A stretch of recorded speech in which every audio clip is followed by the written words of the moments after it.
A year after a gunman opened fire in an Aurora theater, hundreds come here today honoring those victims, leaving a rose to remember the lives lost. Firefighters are on scene of a house fire that broke out this morning. Aurora's PIO tells us that ammunition could be a possible cause in feeding this fire. Last night, animal control officers took 122 dogs from this home. No matter where you are, with the Nextdoor app, you can stay in touch with your neighbors at a moment's notice. Penrose Equestrian Center could only house a few dozen horses. Anyone else still needing help with their horses should take them to the Albert County Fairgrounds. Patients receive these pillows immediately after heart surgery, and they actually serve a dual purpose. Firefighters responded to a 911 call they received early this morning after neighbors heard a loud pop. Are you okay? An explosion and what sounded like firecrackers going off, and our kids came in the house and said the neighbor's house was on fire. Neighbors saw flames coming from the garage and took video of these plumes of smoke. So we ran outside and realized that the garage was engulfed and that the man was burned pretty good.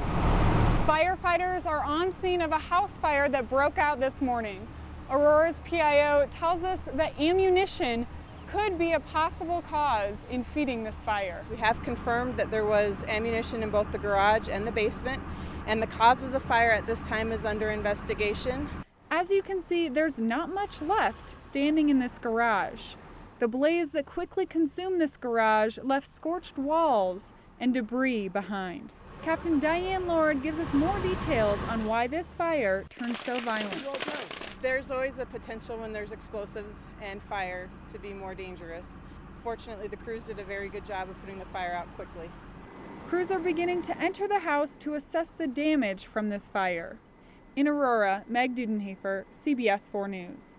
Chris, you need a halter for that mule? Neighbors showed their acts of kindness as they lend a helping hand. Thanks, you guys. Keep in touch. Chris Decker and friends are driving through Albert, picking up horses left behind. Some people don't have access to their trucks and trailers, so they opt to just turn them out on the road. When you're coming along with a truck and a trailer and you got some room, you're best to try to throw them in and get them out of here. Penrose Equestrian Center could only house a few dozen horses. Anyone else still needing help with their horses should take them to the Albert County Fairgrounds.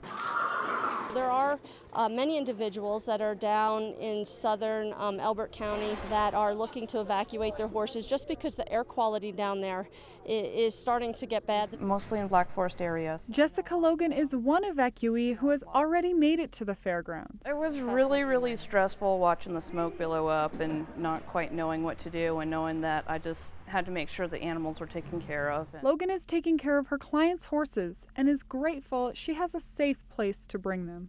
I can't ask for a better crew to be around. This crew includes Albert County Police and volunteers who are gearing up to house additional horses and livestock. Right now we are under capacity, and we are scaling up to be able to handle as many large animals that might be coming this way. As the Black Forest fire continues to blaze, as many as 200 large animals could end up at the fairgrounds. In Colorado Springs, Meg Dudenhofer, CBS 4 News. You're watching CBS 4 News in high definition. We begin tonight with a developing story out of Aurora. Police say a toddler was left in this car and is struggling for his life. I'm Meg Dudenhofer, and you're watching CBS 4 News. The child's mother is under investigation for child abuse. Investigators tell us she left her 5 children in a running car. When she returned, she found her 2-year-old daughter stuck between the car and the car's frame.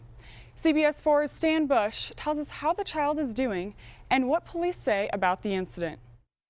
Aurora police responded to this emergency room around 6:45 last night. They were inspecting this red Lincoln Navigator. Police are not saying exactly how a toddler got her head stuck in the window. The child is on life support, and police are still determining what charges this mother will face. The Denver District Attorney is charging a woman with child abuse. Danielle Hernandez-Woodall is accused of not properly restraining 2 children in a car. One of the children got out of their seatbelt and fell from the moving vehicle. The child's father was driving the car and also faces charges. Police are searching for a man who was involved in an attempted kidnapping. Police developed this computer-generated sketch after speaking with the victim. The man is said to be in his early 20s and was last seen wearing a white tank top with blue stripes. The victim spoke with us today, telling us details of the attack. When he covered my mouth and how hard he was doing it, and when I was trying to struggle and look up, all I could see is the neighbor, like, somebody please look, and trying to take his hand off of my mouth and scream for help. Police are still searching for the suspect. If anyone knows this man, please call Aurora Police. A former NFL is accused of murder and is now facing new charges. Aaron Hernandez appeared in court today at the same time Hernandez's coach spoke for the first time about the incident. Bill Belichick said he was shocked and disappointed, saying the Patriots need players who will reflect a positive influence on the community. Coach Belichick declined to answer specific questions about the case since it is an ongoing investigation. Hernandez is currently being held in a Massachusetts jail without bail for the murder of semi-pro football player Odin Lloyd. A Detroit judge cleared the path for the city to file for bankruptcy without any legal challenges. This will make Detroit the largest bankruptcy case in U.S. history. The city is expected to face pension cuts in an effort to reduce its estimated $18 billion debt. An oil rig exploded in flames in the Gulf of Mexico. Emergency crews responded to the fire that happened Tuesday morning. The blowout forced the evacuation of 44 workers on a portable rig. No one is hurt, and investigators are working to determine exactly what caused this blowout. A missing hiker is recovering tonight after a doctor and his daughter found him. The teen was in the Maroon Bells Wilderness area, which is 12 miles south of Aspen. CBS 4's Jeff Todd tells us how this mountain rescue played out. We're from Springfield, Missouri, and we were planning to hike the 4-pass loop in the Maroon Bells for 4 days. But as Dr. Mark Bauer and his daughter Laura got... The 15-year-old boy remains in the Aspen Valley Hospital tonight, recovering from high-altitude sickness. Boulder police are still searching for a missing 19-year-old. Aaron Huss is mentally impaired and functions at the level of a 7-year-old child. The teen was last seen in the 1500 block of Yarmouth Street getting into a red pickup truck. Police do not believe any crime occurred and says she has disappeared in the past. A homeowner in Boulder Heights had an unexpected visitor. This bear has come into the home the past 2 nights looking for food. Authorities trapped the bear, but he escaped overnight. They're coming back with a second trap in hopes of catching him again. Bears are feeling welcomed all over the state. CBS 4's Suzanne McCarroll shows us one bear that wandered right in. At this bar on the main street in Estes Park, there's a bear welcoming customers to the bar. Apparently, one black bear took the message literally. The black bear started his evening dumpster diving. I guess nothing seemed... The owner says he will be closing the doors at dusk to help alleviate the problem.